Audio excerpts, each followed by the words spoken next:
ಸಪ್ತಶತಿ ಸ್ತೋತ್ರ ಅನ್ನೋದು ಏನಿದೆಯೋ 13 ಅಧ್ಯಾಯಗಳು ಏನಿದೆಯೋ ಅದರಲ್ಲಿ ಅದರ ಒಂದು ಸಂಗ್ರಹ ರೂಪವಾಗಿ ಸಪ್ತಶ್ಲೋಕಿ ದುರ್ಗಾ ಸಪ್ತಶ್ಲೋಕಿ ಎಂಬುದಾಗಿ ಪಾರಾಯಣ ಮಾಡುವಂತಹ ಒಂದು ಕ್ರಮನೂ ಇದೆ.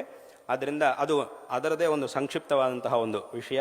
ಆದ್ದರಿಂದ ಇದನ್ನು ಪಾರಾಯಣ ಮಾಡಿದಲ್ಲಿ ಆ ಸಪ್ತಶತಿಯನ್ನು ಪಾರಾಯಣ ಮಾಡಿದಂತಹ ಒಂದು ಫಲ ಅನ್ನುವುದು ಅದರಲ್ಲಿ ಒಂದು ಭಾಗವಾದರೂ ನಮಗೆ ಇದರಿಂದ ಪ್ರಾಪ್ತವಾಗುತ್ತೆ ಎಂಬುದಾಗಿ ಶಾಸ್ತ್ರಗಳು ಹೇಳ್ತಾ ಇವೆ. ಹಾಗಾಗಿ ಅದನ್ನು ಇವತ್ತಿನ ದಿವಸ ಇಲ್ಲಿಗೆ ಬಂದಿರತಕ್ಕಂಥ ಎಲ್ಲ ಭಕ್ತರಿಗೂ ಸಹ ಉಪದೇಶ ಮಾಡಬೇಕು, ಕೊನೆಯಲ್ಲಿ ಈ ಸಂದರ್ಭದಲ್ಲಿ ಉಪದೇಶ ಮಾಡಬೇಕು ಎಂಬುದಾಗಿ ಸಂಕಲ್ಪ ಮಾಡಿದ್ದೇವೆ. ಅದರಂತೆ ಈಗ ಹೇಳ್ತೇವೆ. ಜ್ಞಾನಿನಾಮಪಿ ಚೇತಾಂಸಿ ದೇವಿ ಭಗವತೀ ಹಿ ಸಾ ಬಲಾದಾಕೃಷ್ಯ ಮೋಹಾಯ ಮಹಾಮಾಯಾ ಪ್ರಯಚ್ಛತಿ ದುರ್ಗೆ ಸ್ಮೃತಾ ಹರಸಿ ಭೀತಿಂ ಅಶೇಷಜಂತೋಃ ಸ್ವಸ್ಥೈ ಸ್ಮೃತಾ ಮತಿಮತೀವ ಶುಭಾನ್ ದದಾಸಿ ದಾರಿದ್ರ್ಯ ದುಃಖ ಭಯಹಾರಿಣಿ ಕಾತ್ವದನ್ಯಾ ಸರ್ವೋಪಕಾರ ಕರಣಾಯ ಸದಾರ್ದ್ರಚಿತ್ತಾ ಸರ್ವಮಂಗಲಮಾಂಗಲ್ಯೇ ಶಿವೆ ಸರ್ವಾರ್ಥಸಾಧಿಕೆ ಶರಣ್ಯೇ ತ್ರ್ಯಂಬಕೆ ಗೌರಿ ನಾರಾಯಣಿ ನಮೋಸ್ತುತೆ ಶರಣಾಗತ ದೀನಾರ್ಥ ಪರಿತ್ರಾಣಪರಾಯಣೆ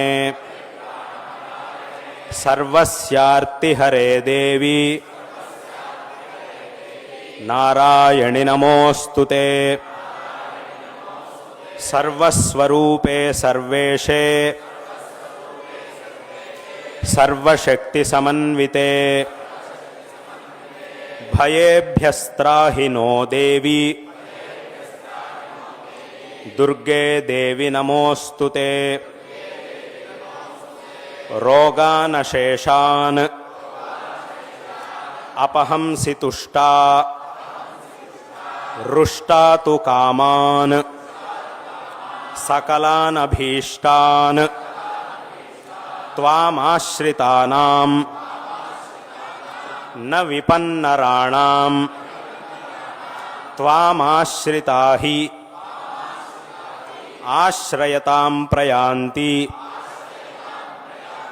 ಸರ್ವಾಬಾಧಾ ಪ್ರಶಮನಂ ತ್ರೈಲೋಕ್ಯಸ್ಯಾಖಿಲೇಶ್ವರಿ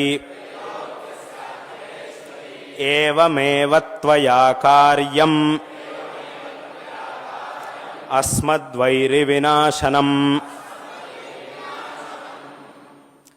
ಈ ಒಂದು ಸಪ್ತಶ್ಲೋಕಿಯನ್ನು ಪ್ರತಿ ದಿವಸ ಎಲ್ಲರೂ ಸಹ ಪಠನ ಮಾಡಿ ಆ ಜಗನ್ಮಾತೆಯ ಒಂದು ವಿಶೇಷವಾದಂತಹ ಅನುಗ್ರಹಕ್ಕೆ ಪಾತ್ರರಾಗಬೇಕು ಅನ್ನುವಂತಹ ಒಂದು ವಿಷಯವನ್ನು ಈ ಸಂದರ್ಭದಲ್ಲಿ ಹೇಳ್ತಾ ಮತ್ತೊಮ್ಮೆ ಎಲ್ಲರಿಗೂ ನಮ್ಮ ಗುರುಗಳ ಕೃಪೆಯಿಂದ ಎಲ್ಲ ರೀತಿಯಲ್ಲೂ ಒಳ್ಳೆಯದಾಗಲಿ ಎಂಬುದಾಗಿ ನಮ್ಮ ಆಶೀರ್ವಾದಗಳನ್ನು ತಿಳಿಸುತ್ತಾ ಈ ಮಾತುಗಳನ್ನು ಇಲ್ಲಿ ಉಪಸಂಹಾರ ಮಾಡುತ್ತೇವೆ.